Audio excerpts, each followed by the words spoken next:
Hello everybody, welcome back to my YouTube channel. साथीहरू, हामीले has been, have been and had बिनलाई हाम्रो दैनिक जीवनमा प्रयोग गरिरहेका हुन्छौँ। यसलाई हाम्रो दैनिक जीवनमा कसरी प्रयोग गर्न सकिन्छ, यसको सहयोगमा हामीले कसरी इङ्ग्लिसमा कुराकानी गर्न सक्छौँ, कस्तो सेन्टेन्स बनाउँदा प्रयोग गरिन्छ, यसको प्रयोगले सेन्टेन्समा कस्तो अर्थ ल्याउँछ, यसको सम्पूर्ण जानकारी आजको यस भिडियो लेसनबाट थाहा पाउनेछौँ। सो गाइज, अघि बढ्नुभन्दा पहिला च्यानललाई सब्सक्राइब गरी साइडमा रहेको बेल आइकनमा क्लिक गर्न भने नबिर्सिनु होला। यहाँ ह्याज been, have been and had बिनमा हामीले has been and have बिनलाई present टेन्समा प्रयोग गर्छौँ भने ह्याड बिनलाई पास्ट टेन्समा प्रयोग गर्छौँ। अझै भन्दा हामीले टेन्समा हेर्ने हो भने ह्याज been, have been and had बिनलाई हामीले पर्फेक्ट कन्टिन्युअस टेन्समा प्रयोग गर्छौँ, जसमध्ये ह्याज बिन एन्ड ह्याभ बिनलाई हामीले प्रेजेन्ट पर्फेक्ट कन्टिन्युअस टेन्समा प्रयोग गर्छौँ भने ह्याड बिनलाई हामीले पास्ट पर्फेक्ट कन्टिन्युअस टेन्समा प्रयोग गर्छौँ। प्रेजेन्ट पर्फेक्ट कन्टिन्युअस टेन्स भन्नाले भूतकालमा कुनै काम सुरु गरेर त्यो अहिले वर्तमानसम्म पनि चलिरहेको छ अथवा अहिले भर्खरै वर्तमानमै सकिएको छ भने त्यसलाई हामीले प्रेजेन्ट पर्फेक्ट कन्टिन्युअस टेन्स भन्छौँ र त्यति बेला हामीले त्यसलाई जनाउँदाखेरि ह्याज बिन एन्ड ह्याभ बिनको प्रयोग गर्छौँ। ह्याज बिन एन्ड ह्याभ बिनलाई हामीले सब्जेक्ट अनुसार प्रयोग गर्ने गर्छौँ। यदि सब्जेक्टमा I, we, you, they and plural noun छ भने त्यति बेला हामीले ह्याभ बिनको प्रयोग गर्छौँ। यदि सब्जेक्टले दुई वा दुईभन्दा बढी व्यक्ति अथवा वस्तुलाई जनाइरहेको छ भने त्यसलाई हामी प्लुरल नाउन भन्छौँ र यसमा हामीले ह्याभ बिनको प्रयोग गर्ने गर्छौँ। जस्तो कि तिनीहरू क्रिकेट खेल्दै आइरहेका छन्। तिनीहरू भनेपछि दुई वा दुईभन्दा बढी जति पनि व्यक्तिहरू हुन सक्छन् र यसलाई हामीले देले जनाउँछौँ र त्यसैले यसमा हामीले ह्याभ बिनको प्रयोग गर्छौँ। जस्तो कि they have been playing cricket, यानि कि तिनीहरू क्रिकेट खेल्दै आइरहेका छन् अथवा क्रिकेट खेल्दै आएका छन्। अर्को छ प्रेजेन्ट टेन्समा प्रयोग गरिने ह्याज बिन। ह्याभ बिन र ह्याज बिनको मिनिङ भने सेम हुन्छ, तर हामीले सब्जेक्ट अनुसार फरक फरक युज गर्ने गर्छौँ। ह्याज बिनलाई भने यदि सब्जेक्टमा हि, सी, इट अथवा सिङ्गुलर नाउन छ भने त्यति बेला हामीले ह्याज बिनको प्रयोग गर्छौँ। जस्तो कि ऊ क्रिकेट खेल्दै आइरहेको छ। ऊ भनेपछि एउटा व्यक्तिलाई जनाइएको छ र त्यसैले हामीले यसमा ह्याज बिनको प्रयोग गर्ने गर्छौँ र हि ह्याज बिन प्लेइङ क्रिकेट, यानि कि ऊ क्रिकेट खेल्दै आइरहेको छ अथवा ऊ क्रिकेट खेल्दै आएको छ। ऊ क्रिकेट भूतकालदेखि अहिले वर्तमानसम्म खेल्दै आइरहेको छ भन्ने यसले भन्छ। यसरी भूतकालदेखि कुनै काम चलिरहेको छ, अहिले वर्तमानसम्म चल्दै आइरहेको छ अथवा अहिले वर्तमानमै भइसकिएको छ भने त्यति बेला हामीले ह्याभ बिन एन्ड ह्याज बिनको प्रयोग गरेर त्यसलाई व्यक्त गर्न सक्छौँ, बोल्न सक्छौँ, त्यसलाई भन्न सक्छौँ। त्यसै गरी ह्याड बिनलाई हेर्ने भने ह्याड बिनलाई हामीले पास्ट पर्फेक्ट कन्टिन्युअस टेन्समा प्रयोग गर्छौँ। पास्ट पर्फेक्ट कन्टिन्युअस टेन्स भन्नाले यदि कुनै काम भूतकालमा सुरु गरिएको छ र त्यो भूतकालमै केही समय चलिसकेपछि भूतकालमै सकिएको छ भने त्यति बेला हामीले ह्याड बिनको प्रयोग गर्छौँ। त्यसलाई जनाउँदाखेरि हामीले ह्याड बिनको प्रयोग गर्छौँ। ह्याड बिनको प्रयोगमा चाहिँ हामीले अल सब्जेक्टमा ह्याड बिनको प्रयोग गर्छौँ। जस्तो कि I, we, you, they, he, she, it singular noun अथवा प्लुरल नाउन अल सब्जेक्टमा हामीले ह्याड बिनको प्रयोग गर्न सक्छौँ। सिङ्गुलर नाउन भन्नाले कुनै एउटा वस्तु अथवा एउटा व्यक्तिलाई जनाइएको छ भने त्यसलाई हामीले सिङ्गुलर नाउनको रूपमा चिन्छौँ। त्यसरी ह्याड बिनको प्रयोगमा चाहिँ हेरौँ। जस्तै तिनीहरू क्रिकेट खेल्दै आइरहेका थिए। तिनीहरू भूतकालमा क्रिकेट खेल्दै आइरहेका थिए। केही समयसम्म खेलेपछि भूतकालमै क्रिकेट खेलिसकेका थिए भन्दाखेरि they had been playing cricket. Next हेरौँ, ऊ क्रिकेट खेल्दै आइरहेको थियो। He had been playing cricket. उसले भूतकालमा क्रिकेट खेल्न सुरु गरेर केही समयसम्म खेलिसकेपछि भूतकालमै क्रिकेट खेलिसक्यो भने त्यति बेला हामीले he had been playing cricket यसरी भन्न सक्छौँ।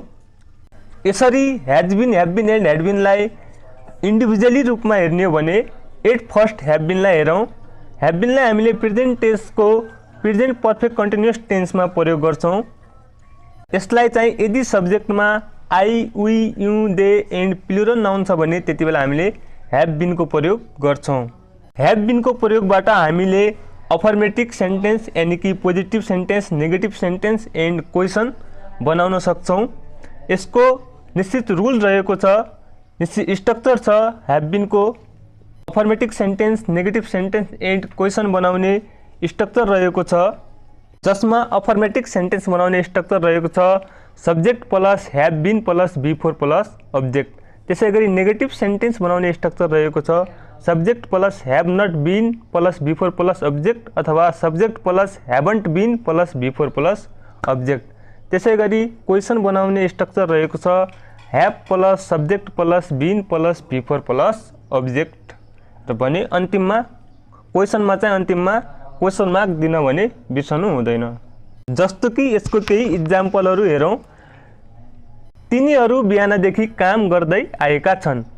They have been working since morning.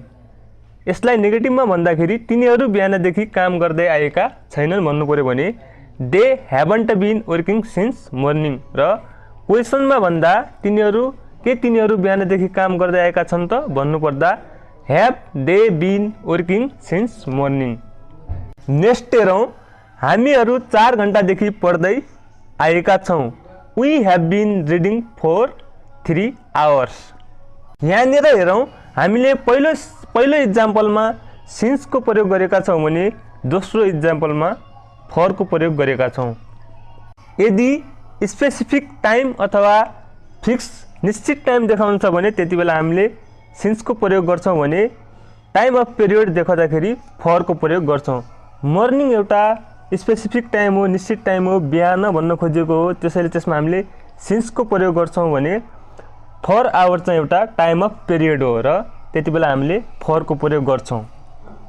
For our हाम्रो अनस्पेसिफिक अनिश्चित टाइम हो। फर आवर कति बेलादेखि त 4 घण्टा कति बेलादेखि भन्ने कुनै निश्चित छैन र त्यति बेला हामीले फरको प्रयोग गर्छौँ।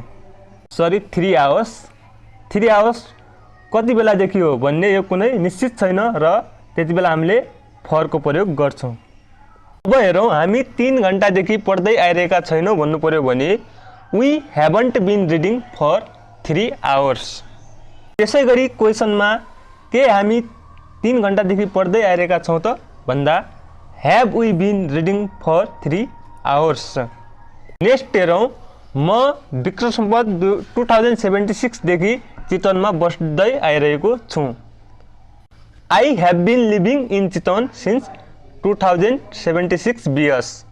यसमा 2076 BS ले एउटा निश्चित टाइम देखाइएको छ र यति बेला हामीले सिन्सको प्रयोग गरेका छौँ। यसलाई पनि हामीले माथि गरे जस्तै नेगेटिभ एन्ड क्वेसन गर्न सक्छौँ। नेक्स्ट हेरौँ। श्याम र हरि 2 घण्टादेखि टिभी हेर्दै आएका छन्। Shyam and Hari have been watching TV for 2 hours. यसलाई नेगेटिभमा श्याम र हरि 2 घण्टादेखि टिभी हेर्दै आइरहेका छैनन् भन्नुपर्दा Shyam and Hari have not been watching TV for 2 hours भन्न सकिन्छ र क्वेसनमा के श्याम र हरि 2 घण्टादेखि टिभी हेर्दै आइरहेका छन् त भन्दा have Shyam and Hari been watching TV for 2 hours भन्न सक्छौँ। यसमा चाहिँ हामीले श्याम एन्ड हरिमा हेभ बिनको प्रयोग गरेका छौँ किनभने श्याम एन्ड हरि भनेको 2 व्यक्ति हो। 2 व्यक्ति भन्नाले दे भन्ने जना, तिनीहरू भन्ने जना हुन्छ र यसमा हामीले तिनीहरू भनेको दे हो, त्यसैले हामीले हेभ बिनको प्रयोग गर्छौँ। अब हेरौँ हेज बिन। हेज बिनलाई पनि प्रेजेन्ट टेन्समा प्रेजेन्ट पर्फेक्ट कन्टिन्युअस टेन्समा प्रयोग गरिन्छ। हेज बिनको प्रयोग चाहिँ यदि सब्जेक्टमा ही सी इट अथवा सिङ्गुलर नाउन छ भने त्यति बेला हामीले हेज बिनको प्रयोग गर्छौँ। यसको पनि अफर्मेटिभ, नेगेटिभ एन्ड क्वेसन बनाउने स्ट्रक्चर रहेको छ। हेरौँ अफर्मेटिभ सेन्टेन्स बनाउने structure subject plus has been plus before plus object. त्यसै गरी नेगेटिभ बनाउने स्ट्रक्चर रहेको छ subject plus hasn't been plus before plus object अथवा subject plus has not been plus before plus object. त्यसै गरी क्वेसन बनाउने स्ट्रक्चर हेरौँ has plus subject plus been plus before plus object गर्न सकिन्छ। यसको इक्जाम्पलमा हेर्दा ऊ भलिबल खेल्दै आएको छ। He has been playing volleyball. ऊ भलिबल खेल्दै आइरहेको छैन भन्नुपर्दा he hasn't been playing volleyball. त्यसै गरी के ऊ भलिबल खेल्दै आएको छ त भन्नुपर्दा has he been playing volleyball. Next हेरौँ उनी 2018 देखि गाउँदै आइरहेकी छिन्। She has been singing since 2018। यहाँनिर 2018 एउटा स्पेसिफिक टाइम हो र त्यति बेला हामीले सिन्सको प्रयोग गरेका छौँ। त्यसै गरी उनी 2018 देखि गाउँदै आइरहेकी छैनन् भन्दाखेरि नेगेटिभमा सी हेजन्ट बिन सिङ्गिङ सिन्स 2018 र क्वेसनमा चाहिँ के उनी 2018 देखि गाउँदै आइरहेकी छिन् त भन्नुपर्दा has she been singing since 2018 भन्न सकिन्छ। नेक्स्ट हेरौँ, राम 3 PM देखि चिठी लेख्दै आइरहेको छ। Ram has been writing a letter since 3 PM। 3 PM एउटा स्पेसिफिक टाइम हो र यसमा हामीले सिन्सको प्रयोग गर्छौँ। 3 PM एउटा निश्चित टाइम हो। कति बेला त 3 PM 3 बजेदेखि एउटा निश्चित टाइम हो, त्यसैले हामीले यसमा सिन्सको प्रयोग गर्छौँ। 3 PM 2 PM Friday Saturday Sunday यो चाहिँ एउटा के हो, निश्चित टाइम हुन्। त्यसै गरी नेगेटिभमा राम 3 PM देखि चिठी लेख्दै आइरहेको छैन भन्दा Ram hasn't been writing a letter since 3 PM र क्वेसनमा के राम 3 PM देखि चिठी लेख्दै आइरहेको छ त भन्दा has Ram been writing a letter since 3 PM। Next हेरौँ, सीता 2 घण्टादेखि फोनमा कुरा गर्दै आइरहेकी छिन्। Sita has been talking on the phone for 2 hours. यसलाई पनि हामीले माथि गरे जस्तै नेगेटिभ एन्ड क्वेसन बनाउन सक्छौँ। अब हेरौँ हेड बिन। हेड बिनलाई हामीले पास्ट टेन्सको पास्ट पर्फेक्ट कन्टिन्युअस टेन्समा प्रयोग गर्छौँ, जसको अर्थ हुन्छ भूतकालमा कुनै काम सुरु गरेर केही समयसम्म त्यो काम गरिसकेपछि भूतकालमै सकाइएको छ भने त्यसलाई जनाउँदाखेरि हामीले हेड बिनको प्रयोग गर्छौँ। हेड बिनको प्रयोग भने हामीले अल सब्जेक्टमा गर्न सक्छौँ। यसमा पनि अफर्मेटिभ, नेगेटिभ एन्ड क्वेसन बनाउने निश्चित स्ट्रक्चर रहेका छन्। जस्तो कि अफर्मेटिभ सेन्टेन्स बनाउने स्ट्रक्चर रहेको छ subject plus had been plus before plus object. त्यसै गरी नेगेटिभ सेन्टेन्स बनाउने स्ट्रक्चर रहेको छ subject plus hadn't been plus before plus object अथवा subject plus had not been plus before plus object. त्यसै गरी क्वेसन बनाउने स्ट्रक्चर रहेको छ had plus subject plus been plus before plus object. जस्तो कि एउटा इक्जाम्पलमा हेरौँ, तिनीहरू बिहानदेखि खेत खन्दै आइरहेका थिए। They had been digging the field since morning.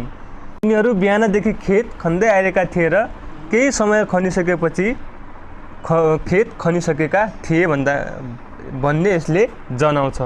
त्यसै गरी यसलाई नेगेटिभमा भन्दा तिनीहरू बिहानदेखि खेत खन्दै आइरहेका थिएनन् भन्नुपर्दा they hadn't been digging the field since morning र क्वेसनमा भन्दा के तिनीहरू बिहानदेखि खेत खन्दै आइरहेका थिए त भन्नुपर्दा had they been digging the field since morning.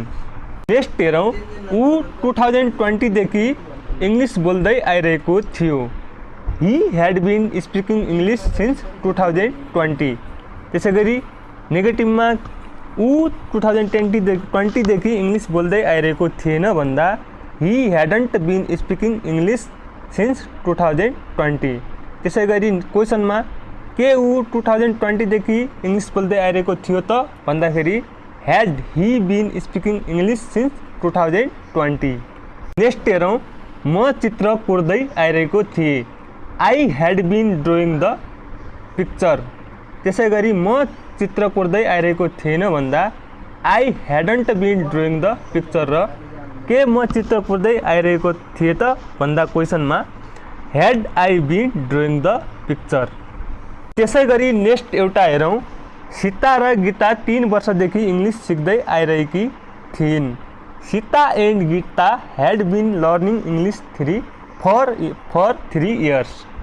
यसलाई पनि माथि गरे जस्तै नेगेटिभ एन्ड क्वेसन बनाउन सकिन्छ, त्यो तपाईँ बनाउनु होला। यति बेला हामीले has been, have been and had बिनलाई पर्फेक्ट कन्टिन्युअस टेन्सको रूपमा हेऱ्यौँ। पर्फेक्ट कन्टिन्युअस टेन्सको कन्डिसनमा हेऱ्यौँ। यसको अर्को कन्डिसन रहेको छ यदि कुनै पनि व्यक्ति कुनै ठाउँमा गएको छ, घुमेको छ, डुलेको छ अथवा ऊ गएको छ, ऊ गएको छैन, त्यो गएको छ, म गएको छु, म गएको छैन भन्दा पनि हामीले has been, have been and had बिनको प्रयोग गर्न सक्छौँ। जस्तो कि म 3 पटक इन्डिया गएको छु। I have been to the India 3 times. त्यसै गरी नेक्स्ट हेरौँ, ऊ पोखरा पुगेको छ। He has been to Pokhara. Next, तिनीहरू लन्डन 2 पटक पुगेका थिए भन्दा they had been to the London twice. के हामीहरू पोखरा पुगेका थियौँ? Have we been to the Pokhara. Next हेरौँ, उनी कहिले अमेरिका गएकी छैनन्। She hasn't been to America. यसरी हामीले has been, have been and had बिनको प्रयोग गर्न सक्छौँ।